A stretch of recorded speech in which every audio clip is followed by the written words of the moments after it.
And these are worrying developments in our country. An appeal to the President, John Dramani Mahama. I read, this statement is released against a personal vow I made since leaving office. I made a personal affirmation to allow our President and his government to get the needed space, to get a hold of things and settle down quickly, to tackle the important businesses of governance and by extension, nation building. Having been Vice President for the past 8 years, I have come to appreciate the enormity of the task, a task that requires that those entrusted with the responsibility of governance, especially the President, get the needed support and composure to implement their vision for the betterment of our dear country. Unfortunately, I need to speak up on recent developments that pose significant threats to our democracy. To look away whilst these ills persist is to abandon my responsibility to remind President Mahama and his government of the overriding duty to live by the democratic tenets envisioned in the 1992 Constitution and do justice and right to all manner of persons. When Ghanaians voted for change in the 2024 general elections, it manifested the desire to continue with national development, albeit with different people at the helm of affairs. It was within this spirit that I gave an early concession speech urging all Ghanaians to support our new president as he attempts to make his contribution to the cumulative progress successive governments have chalked over the years. Now, since assuming power, however, the government of President Mahama has pursued a series of actions targeting Ghanaians who were legitimately employed during the previous administration. It is ironic that a party which campaigned on the wings of jobs for all Ghanaians is arbitrarily dismissing the same Ghanaians, rendering them jobless, just because a different government employed them to put their talents to bear on the nation's development and earn income to cater for themselves and their families. The least a party that campaign on jobs could do under conditions of unemployment is to also innovate and create jobs rather than dismiss people. Regrettably, these dismissals have been extended to directors who are public servants and not politicians. In some of the cases, the only reason for dismissal was that the person whose livelihoods have been destroyed are known to or related to politicians, as if to suggest that they cannot live independent professional lives, however qualified they are. There are also reports of government's intention to terminate the appointments of the persons performing critical jobs, such as security personnel, nurses, and teachers, simply because they were appointed during the tenure of the previous administration. That would be most unfortunate. Furthermore, there is a general atmosphere of insecurity with attacks on journalists, the use of our military to raid the homes of former government officials and communities, as well as mobs attacking innocent individuals and state institutions. The statement goes on to say that Ghanaians understood the promise of change to mean discarding the ills associated with the governance of our nation since 1992, and also an opportunity to show the way for future governments. There is no reset by repeating or escalating what may have happened in the past. Therefore, I call on His Excellency President John Dramani Mahama to be a president for all Ghanaians by putting a stop to these developments, reversing the unfair dismissals and protecting all our citizens. We must advance our democracy. We must protect our state institutions. We must uphold our constitution. Ghana can do better. Ghana must do better. Thank you. Dr. Mahmoud Bawumia. Did he add a laughing emoji? Did he add a laughing emoji? Why are you like this? It's a question. Why are you like this? Because I don't know, I was laughing, so I was like, I thought he added. Why would he add a laughing emoji to this? I'm sorry. I retract. You're completely out of order. Yeah, so Mr. Speaker, I have retracted. that was very interesting. I mean, I saw this somewhere last night. I read it once. I woke up early this morning. I read that again before coming here. Yeah, because of the lyrics, if it was the music or the content character would have been described.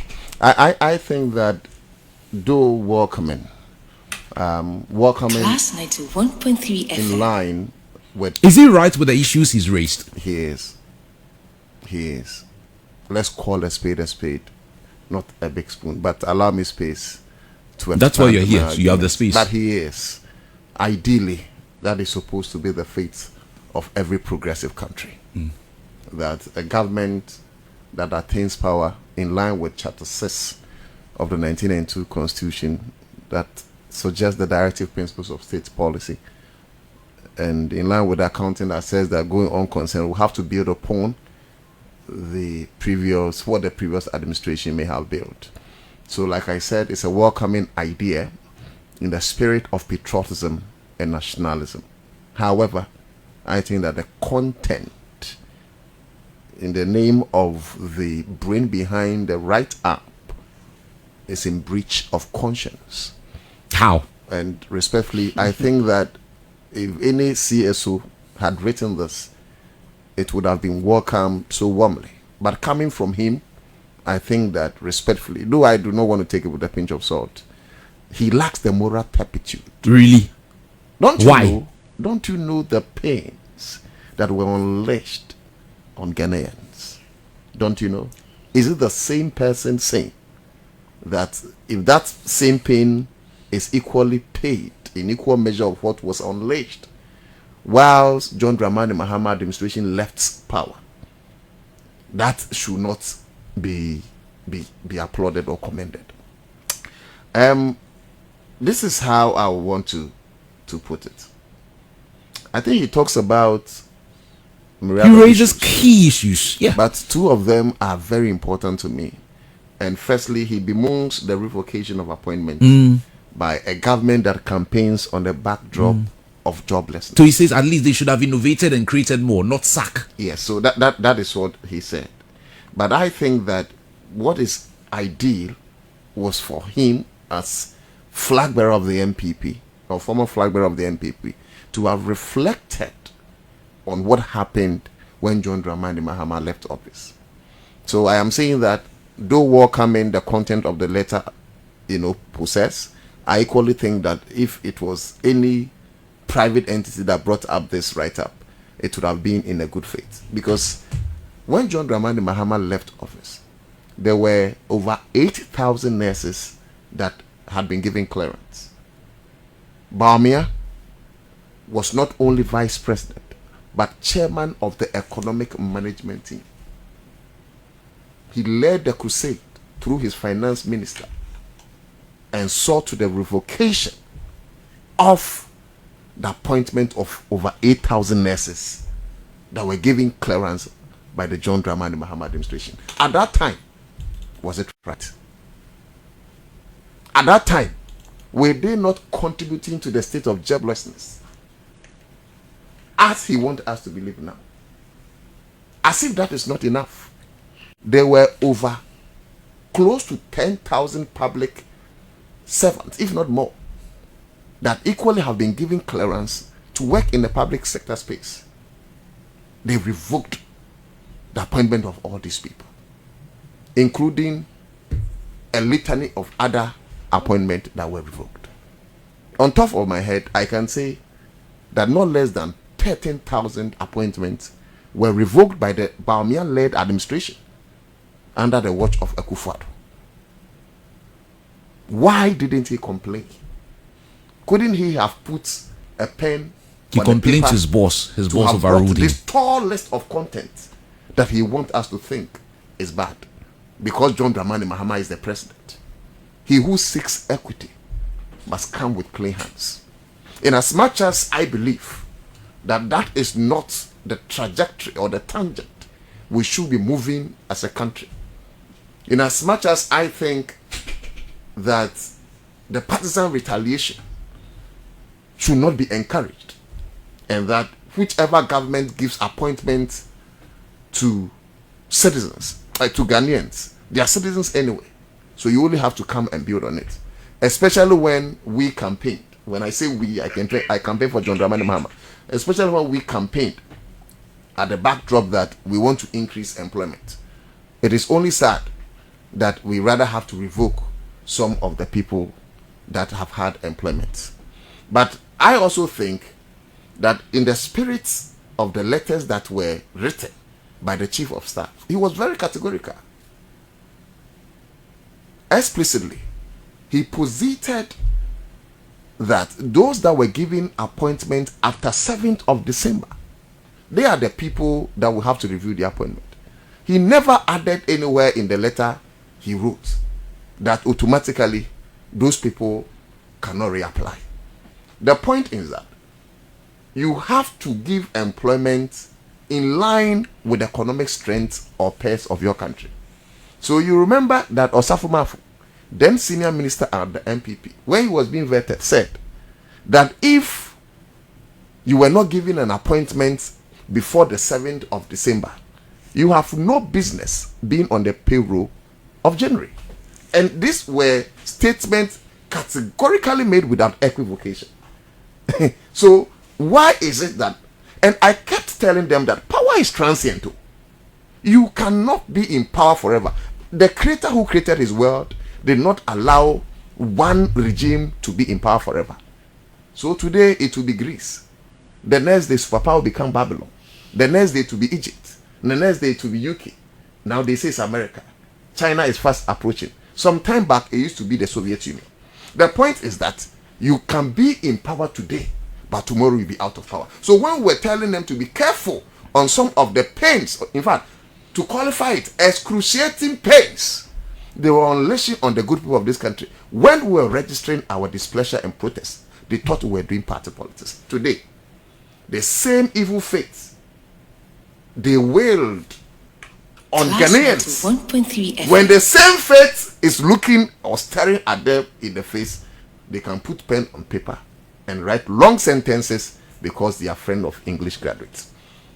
I am sorry, I do not commiserate a single moment with the position of the former vice president. Like I said, he's in breach of conscience.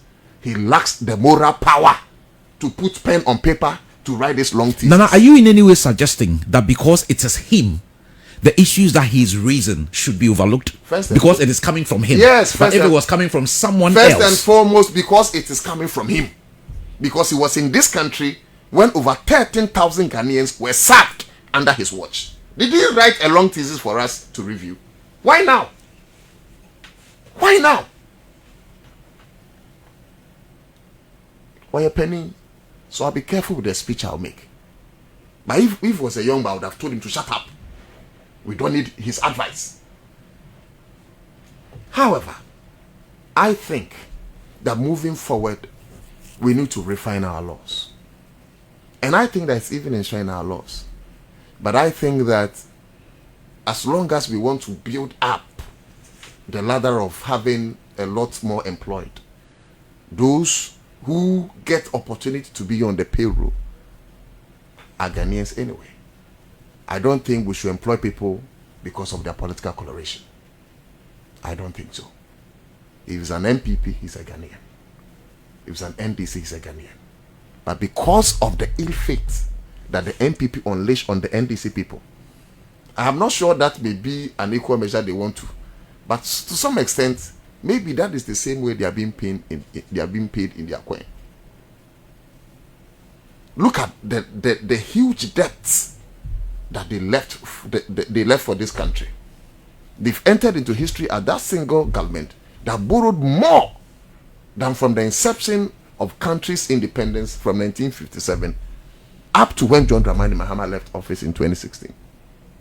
They left us a bill of only 122 billion. When Akufo-Addo took over, they've entered history as that single government that borrowed close to 700 billion Ghana cedis. And you ask yourself, what is the commiseration of what they have done with that money? And they can't point. On top of this, you want to tighten the hand of the incoming government with so much employment. Why didn't they do that much employment when their people were begging, literally begging for them to be included in the government payroll? Maybe there were no vacancies at the time. So vacancies suddenly appeared after 7th of December when they had lost power? Not all of them were hired after 7th December, Donna. So the letter then cannot be poo-pooed, because the letter from the chief of staff suggests that unless you were appointed after 7th of December. So if you were appointed before 7th of December, why are you crying more than the bereaved? And I'm mostly American in same home America. Why you cry more than the bereaved? And you see, if you don't have any intention of malice, why would you wait until 7th of December when you know, after a lot of survey you have done, including what the NIB did, several, you knew you were losing that election. Why would you wait until that day you lose the elections and you start rolling masses of your people onto the government payroll? Yeah. Why didn't you give them the job when they were crying, literally begging you to put them on the payroll before the election date?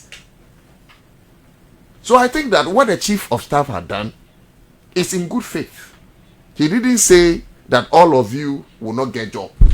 The chief of staff acknowledges that you are Ghanaians. You deserve a place in the job book. But not now. However, they are going to scrutinize in making sure that whoever has a certain job is fit for purpose. What is wrong with that? Why is that? Is that the threshold of elections, if not on the election date, that you keep pushing people to director level? Why? It's if time you for knew promotion. they'll be directors, why didn't you give them long before the election? It's time for promotion. At that time, it wasn't time. And the time for promotion was due on the 7th of December when they knew Probably. very well they were losing elections. Probably. They have not been fair. But I'm happy. In Akan, they say, Aba, yedebo techi yedebo ba. Eruna bruni kano. Stick, you take play techi. You take play ba. You like my English? You understand? What they did to the NDC folks, they shouldn't we be moving away from this? That's why I said Dr. Bawumia makes a statement that is very poignant to me. No, please make your statement. Don't bring Dr. Bawumia. We are referring to his statement. He's in breach of conscience. We are referring to it. I haven't said anything. So say something so that we can address what you are saying. Ghanaians. Because the one who wrote the piece is Dr. Bawumia, not me. things to Ghanaians. So he has no moral turpitude. I'm telling you, to write that long thesis for us to review. Then I'm looking at the issues. I don't want to look at the person. I want to look at the issues. One, they are Ghanaians. Two, there's a government that was promising jobs. Yes. You want to come and take out people who already have jobs? And he says, come out with innovative ideas that would even create more jobs. The government didn't do that. The government didn't say, let me emphasize, that the John Dramani Mahama government didn't say that all the appointments that have been revoked will not be re-employed.